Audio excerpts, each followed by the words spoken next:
The theater kids at my school called me worthless, having no idea I used to be on Broadway. The mean theater kids at my school had no idea I used to be on Broadway.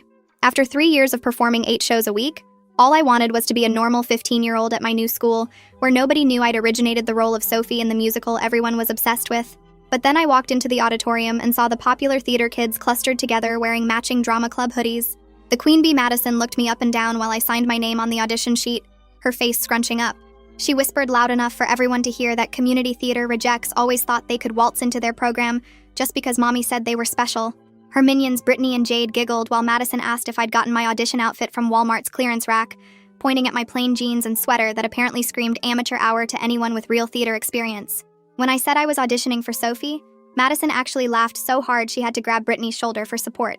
She explained to everyone that Sophie required years of professional training to hit those notes, not whatever karaoke bar preparation I'd obviously had.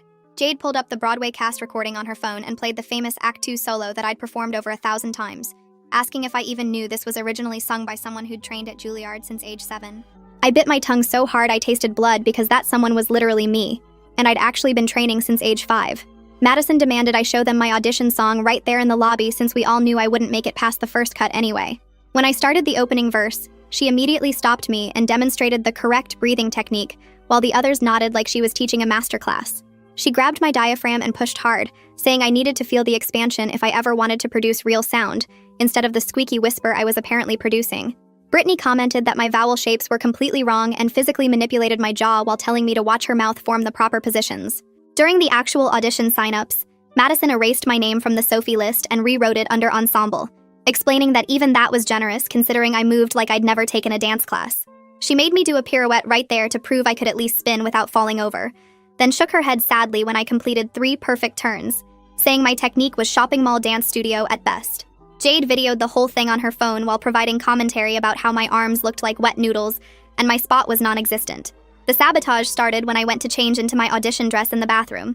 Madison followed me in and, accidentally, spilled her entire iced coffee down my front, while gasping that she was so sorry. But maybe it was a sign from the theater gods that I should reconsider. While I was cleaning myself off, Brittany took my sheet music from my bag and crumpled each page into a ball before smoothing them out again, making them barely readable. She sweetly offered to let me borrow her marked-up copy, but every note was intentionally written wrong.